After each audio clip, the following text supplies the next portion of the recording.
ગુજરાતમાં સ્થાનિક સ્વરાજની ચૂંટણી નજીકમાં આવી અને એ જ દરમિયાન હવે ત્રણ જે પક્ષ છે જે સ્વતંત્ર રીતે લડવા માંગે છે તેમાં ત્રણ પક્ષમાં જે ઉમેદવારો છે હવે ટિકિટ માટે પડાપડી કરી રહ્યા છે. મારે જોઈએ છે, મારે લડવું છે, આવું હવે કોંગ્રેસ, ભાજપ અને આમ આદમી પાર્ટીમાં દેખાઈ રહ્યું છે.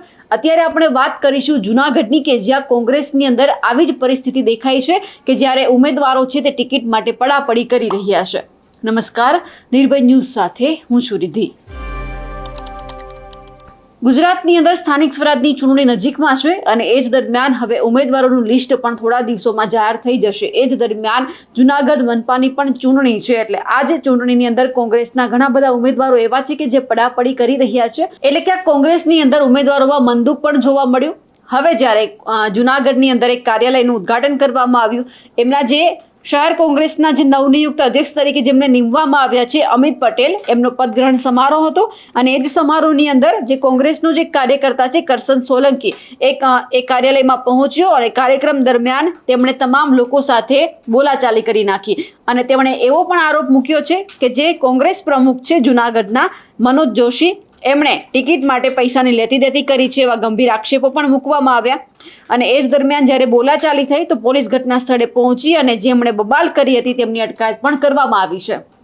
હવે જ્યારે આ જ કાર્યક્રમ હતો, બોલાચાલી થઈ, ટિકિટની માંગણી માટે જે પડાપડી થઈ રહી છે તેમને લઈને ત્યાંના જે કાર્યકર્તાઓ છે તે શું કહી રહ્યા છે અને ખાસ કરીને જે કોંગ્રેસના નેતાઓ છે, હીરા હોય કે પછી પૂંજા વંશ હોય, તે શું કહી રહ્યા છે અને એમની સાથે જે અમિત પટેલ છે જે અધ્યક્ષ બનાવવામાં આવ્યા છે, એ જે કાર્યાલય બન્યું છે એમના, તે શું કહી રહ્યા છે તે સાંભળીએ. એમની હાલત જો, એમને રસ્તા નથી મળતા, એમને પાણી નથી મળતું, એમને રસ્તો ખોદે, પાછો પાઇપલાઇન નાખે, પાઇપલાઇન બંધ કરીને રસ્તો કરે, રસ્તો કરીને પાછું ખોદે. આ સતત પ્રક્રિયામાંથી લોકો ત્રાસી ગયા અને એ વખતે આપણી અંદરો અંદરની કોઈ ખુશામતખોરીથી બીજના પગ મારી જાય કે હીરાભાઈ તમારા સિવાય તો અહીંયા હાલે જ નહીં અને હું માનવા મારા વિના. ના, એવું નથી. લોકોની પીડા છે યાર. આ લોકોની પીડાને ઉજાગર કરી દો ખાલી તો પણ તમે જીતો છો. એવા સમયે હું જ, મારા સિવાય કોઈ ચાલે નહીં, હું કહું એને ટિકિટ આપો, હું કહું એમ કરો, એ વસ્તુ થાય તો લોકોને અન્યાય થાય. હું આપને વિનંતી કરું છું, જૂનાગઢની આ ક્રેન પ્રજા બેઠી એમ કે આપના અહમને કારણે, આપની ભૂલના કારણે પ્રજા પીડાય નહીં એની ખાતરી આપ સૌએ રાખવાની છે. અને એવી મારી અપીલ છે કે નાનાથી લઈને મોટા કાર્યકર સુધી આવી કોઈ પણ પ્રકારની ભૂલ ના કરે એવી વિનંતી કરું છું તમારી સાથે. કારણ કે 5 વર્ષથી શારદાબેન હું એ વાતને સમજુ છું કે સખત પીડા છે લોકોને. જે પણ તમે કોઈ પણ ગલીમાં ઉતરો ત્યાં એમ કહે કે અમારે ભાજપને મત જ નથી દેવો, અમારે કોંગ્રેસને મત દેવો, અમારે કોંગ્રેસને મત દેવો, આને કાઢવા.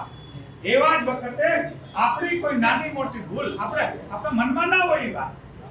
અને વાત એટલી રહી કે જ્યાં ભારતીય જનતા પાર્ટીમાં અહીંયા સિંહ બનીને બેઠા હતા ત્યાં કાં જીદ નથી કરતા કે અમને ટિકિટ આપો, ત્યાં સાંભળતા નથી. તમને રોટલા ખાવીને સાથે દઈએ. અમે કલાક પૂંજાભાઈ જેવા સિનિયર માણસ તમારે ત્યાં બેસે, અરે સામે સાંભળતા નથી, ધુતકારીને અરે વાત નથી સાંભળવા દેતા. એનો પાર્ટી છે જાહેરમાં ખકડાવે, કોકને પૂછો એ પાર્ટી ત્યાં બધાને મજા આવે એમ કે અમારે તો પછી નથી, અમારે ટિકિટ ભાજપમાં બાંધી દે, અમારે તો આમ કરવું છે. પાર્ટીની જે ડિસિપ્લિનની વાત કરે એ ભારતીય જનતા પાર્ટીએ અહીંયા બનેલા સિંહોને ત્યાં સાડિયા કરી દીધા, નજરે જોઈએ છે. અને એમ પછી પણ મોવડી મંડળ સતત વિનંતી કરે છે. કોના માટે? એના માટે, પૂજાભાઈ માટે. અરે એ તો ચૂંટણી પૂરી થઈ ગઈ 16 તારીખે. રહીમભાઈ ને વિરજીભાઈ ને જતા રહેવા. વિકુભાઈ લગ્નમાં આવ્યો, મારે એને સવારે વાત થઈ કે કોર્પોરેશનની ચૂંટણી એને ખ્યાલ પડે તો એ લગ્નનો આખો ઉલોકેલી આનંદ અને આપણી વચ્ચે આવે એટલા માટે કે જૂનાગઢની પ્રજા ક્યાંક ને ક્યાંક આજે ત્રાસ છે. ભારતીય જનતા પાર્ટી લોકોની પીડા છે, એમને બહાર લાવવા માટે લોકશાહી આપી છે આપણને. ગાંધી, સરદાર વલ્લભભાઈ પટેલ, નહેરુએ આંબેડકરે બંધારણ આપ્યું એ એટલા માટે કે પીડા છે લોકોની. એ પીડાને ઉજાગર કરવાનો સમય એટલે ચૂંટણી, આ પર્વ છે. અને એ સમયે ચૂંટણી સમયે એમને જીતાડીને આપણો પ્રતિનિધિ મૂકીને કામો વધારે થાય. નગર એટલે કે નળ, ગટર, રસ્તાઓ આ ગામમાં છે જ નહીં. નગર મહાનગર તો ઠીક, સ્માર્ટ સિટી તો ઠીક, પણ ખાડાગઢ જેવું નામ આપી દે છે ત્યાં સુધી એમનો કથળેલો વહીવટ અને એ કરવાથી ટેવાયેલા છે કે આખાને અમે તો નો રિપીટ કર્યા. અને નો રિપીટ કર્યા પણ માલ તો એની જ છે. તમે લોટ પેલા બાંધો અને પછી પેલા રોટલી બનાવવાનું નક્કી કરો. રોટલી બોઈને કે દાદા અમે તો આમાં ભાખરી બનાવી. અરે ભાઈ તમારો આ હડેલ લોટ છે, ઘઉંનો નથી. અમારું કહેવાનું એમ છે એટલે ના તો ભાખરી થાય કે ના તો રોટલી થાય. એમણે એ નો રિપીટ કરે તો પણ માલ તો એ જ છે. એ પાછા કામ નથી કરવાનું. એક વાત. નંબર 2, જેને કંઈક શીખવા મળ્યું શીખા, એને પેલા બદલાવે. નેતૃત્વહીન પ્રજા જ્યારે કરવા જઈ રહી છે ભારતીય જનતા પાર્ટી, ત્યારે અહીંના મુખ્ય માણસોને કહું છું, જ્યાં પણ જે પણ જગ્યાએ જેટલું પણ એક કહેવાય ને કે વાર જેટલી પણ આપણી વચ્ચે પેલી ન રહેવી જોઈએ. અને ક્યાંક ને ક્યાંક તો આપણા વડીલોએ બલિદાન દીધા તો આ દેશ આઝાદ થયો. આપણે બલિદાન ના દઈ શકીએ તો કઈ નહીં, પણ કમસે કમ ક્યાંક આપણને કે આપણા મિત્રને ટિકિટ પડતી ના હોય કે મળે એટલી આ પ્રજા માટે નહીં કરશું. માત્ર આપણી જ વાત કરશું તો પ્રજા માટે શું કરવાના? કોંગ્રેસ હંમેશને માટે પ્રજા પડખે છે, પીડિતો પડખે છે, નાના લોકો સામે ભેગા છે, નાના વેપારી જોડે છે, નાના ઉદ્યોગકાર જોડે છે. ત્યારે આપણે પ્રજાને જોડે છે અને પ્રજા માટે જે પણ કરવું પડે તે આપ સૌ કરશો એવી મને પૂરી ખાતરી છે. અને ફરી આવી કોઈ વાત હરકત ન થાય એવી આજથી તમામને કહું છું. મિત્ર, ખાસ કરીને પત્રકાર મિત્રોને કહું કે અમારા માટે નહીં, પ્રજા માટે તમે સપોર્ટ કરો એવી બે હાથ જોડીને વિનંતી કરું છું. ભવન ખાતે કાર્યકારી પ્રમુખ તરીકે અમિતભાઈ ની જે પ્રદેશ શક્તિ પ્રમુખ દ્વારા જે નિમણૂક કરવામાં આવી છે, એને વિધિવત રીતે આજે એમને નિમણૂક આપવા માટેનો કાર્યક્રમ રાખવામાં આવેલો. અને સાથોસાથ 30મી જાન્યુઆરી રાષ્ટ્રપિતા મહાત્મા ગાંધીનો નિર્વાણ દિન છે. એ નિર્વાણ દિને એને શ્રદ્ધાસુમન અર્પણ કરવાના સાથેનો આ કાર્યક્રમ રાખવામાં આવેલો હતો. કાર્યક્રમની શરૂઆત હજી અમે કરીએ એ પહેલા ભાજપ દ્વારા મોકલવામાં આવ્યા હોય ને કોંગ્રેસનો કાર્યક્રમ ડિસ્ટર્બ થાય એ પ્રકારનું બહુ સ્પષ્ટપણે દેખાઈ આવે છે. જે ભાઈ આવે છે એમને અમે નામથી હું પોતે ઓળખતો પણ નથી. એમણે અહીંયા આવીને જે પ્રકારે મીડિયાની સમક્ષ કોંગ્રેસનો જો કાર્યકર્તા હોય, સભ્ય હોય, એમને ટિકિટની માંગણી કરી હોય, એનું કોઈ ટિકિટના ઉમેદવારી માટેનું કોઈ ફોર્મ રજૂ કરીને કઈ ફોર્મ હજી રજૂ આવ્યું નથી, મારી પાસે આવ્યું નથી. તેમજ દાખલા તરીકે માંગણી હોય તો પાર્ટી પાસે માંગણી કરવી જોઈએ. એને બદલે મીડિયા સમક્ષ જઈને વાતો કરે છે. જે પ્રકારની એને વાતો કરી છે એ મીડિયાએ બધાએ કવરેજ કર્યું છે. અને જે કાંઈ હોય હવે એના ઉપરથી કોઈ પણ ગુજરાતનો અથવા કોઈ પણ વ્યક્તિ એનું એનાલિસિસ કરે તો વાસ્તવિકતાનો ખ્યાલ આવી જાય કે એ કોંગ્રેસના કાર્યકર્તા નહોતા, પણ કોંગ્રેસનો કાર્યક્રમ બગાડવા માટે જ એને અહીંયા મોકલવામાં આવ્યો છે. ભાજપે આ પ્રકારનું કમલમમાં કાપવાનું શરૂ થયું છે અને કોંગ્રેસ કાર્યાલયે જોડવાનું કામ શરૂ થયું છે. એના કારણે ભાજપના પેટમાં તેલ રેડાણું છે કે કોંગ્રેસ સારી રીતે ગોઠવી ન શકે અને એમની જે નિષ્ફળતાઓ છે, એમના જે અંદરો અંદરની જે ઉછાતુછી છે, એના જે કાપી જે છે એનો લાભ કઈ રીતે લઈ શકાય તો કે કોંગ્રેસને નુકસાન પહોંચાડી અને આપણે એનો લાભ લઈએ. તમારે જો લાભ લેવો જ હોય તો જુનાગઢની જનતા પાસે જઈ, તમે 5-10 વર્ષ સુધી શાસન કર્યું છે, તમે જે કાંઈ પણ મૂળભૂત સમસ્યાઓ પાયાના જે છે એ તમે કરેલી કામગીરીના આધારે તમારા ચૂંટાયેલા કોર્પોરેટરે મત માંગવા જવું જોઈએ. નહીં કે કોંગ્રેસને તમે નુકસાન દબાવીને કે તેમને હેરાન પરેશાન કરીને. પણ તમારી ગમે તે પ્રકારની દાદાગીરી હશે તો એમાં કોંગ્રેસ છે એ પીવાની નથી. અમે મક્કમતા પૂર્વક તમે જે કાંઈ કરશો એનો અમે સામનો કરી અને જુનાગઢની જનતાની વચ્ચે જવાના છીએ. અને જુનાગઢની જનતાના આશીર્વાદ આ મહાનગરપાલિકાની ચૂંટણીમાં કોંગ્રેસને અને કોંગ્રેસના ઉમેદવારોને મળશે, એમાં કોઈ શંકાને સ્થાન નથી.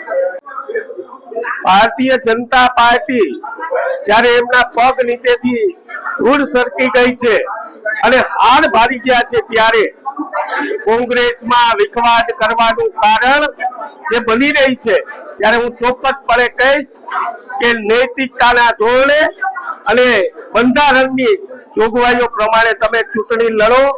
ચૂંટણી લડવા માટે અમે મેદાનમાં આવ્યા છીએ, પણ તમે જો સામ દામ દંડ ભેદની નીતિ અપનાવીને કોઈ પણ ચમરબંધી હશે અને જુનાગઢમાં અમારા ઉમેદવારોને જો ડિસ્ટર્બ કરવામાં આવ્યા તો તમામ રીતે કોંગ્રેસ પાર્ટી ચૂંટણી લડતા આવડે છે.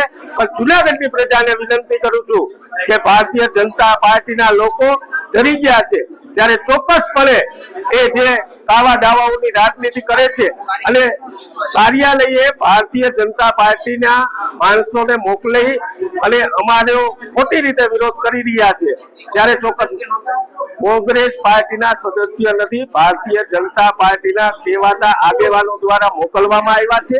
ત્યારે ચોક્કસપણે હું કહીશ કે ભાજપ આ કૃત્ય કરવાનું બંધ કરી દે. જે અમારા ઉમેદવારો છે અમે વહેલીમાં વહેલી તકે જાહેરાત કરવાના છીએ. ઉમેદવારો એક રોડમાં 4 ને દેવાના, પણ તમામ સમાજને આ વખતે કોંગ્રેસે પહેલી વાર તમામ સમાજને વિશ્વાસમાં લઈ, આગેવાનોને વિશ્વાસમાં લઈ ટિકિટની વહેંચણીનું કામ કર્યું છે. ત્યારે ચોક્કસપણે અમને આશા છે પ્રદેશ કોંગ્રેસના સન્માનનીય પ્રમુખ શક્તિસિંહભાઈ ને શહેર કોંગ્રેસ પ્રમુખ મનોજભાઈએ દરખાસ્ત કરી આજે અમારા મને કાર્યકારી પ્રમુખ તરીકેની જવાબદારી પ્રદેશ કોંગ્રેસ દ્વારા આપવામાં આવી છે. ત્યારે અમારા પ્રભારી સન્માનનીય પૂંજાભાઈ વંશ, વિરજીભાઈ ઠુમર, રહીમભાઈ સોરા અને પ્રદેશના ઉપાધ્યક્ષ હીરાભાઈ જોતવાની ખાસ ઉપસ્થિતિમાં કાર્યકારી પ્રમુખ તરીકેનો આજે જવાબદારી સંભાળી છે. જુનાગઢમાં મહાનગરપાલિકાના ઇલેક્શનમાં અમે 100% કોંગ્રેસની બોડી બેસવા જઈ રહી છે. ત્યારે 100% જુનાગઢની પ્રજાની જે વેદના છે, એમની જે વ્યથા છે, એના માટેથી હું જુનાગઢની પ્રજાનો, કોંગ્રેસના સૌ કાર્યકર મિત્રોને, આગેવાનોનો આભાર માનું છું. આજે જે જવાબદારી આપી પૂરી નિષ્ઠાથી નિભાવીશ. પણ જુનાગઢની પ્રજાને વિનંતી કરું છું કે જુનાગઢને એક વિકાસની દિશામાં લઈ જવું હોય, જુનાગઢમાં આપણે એક જૂનો જે ગિરનાર છે એનો વિકાસ કરવો હોય તો 100% આ વખતે કોંગ્રેસના ઉમેદવારો સ્વચ્છ છબીવાળા અને અમે લોકો જે બોડી બનાવી રહ્યા છીએ, ત્યારે હું આપ સૌ લોકોને વિનંતી કરું છું કે પંજાના નિશાન સામે તમે ઉમેદવારને મત આપી અને અમારા ઉમેદવારને વિજય બનાવો. એ જ અભ્યર્થના છે.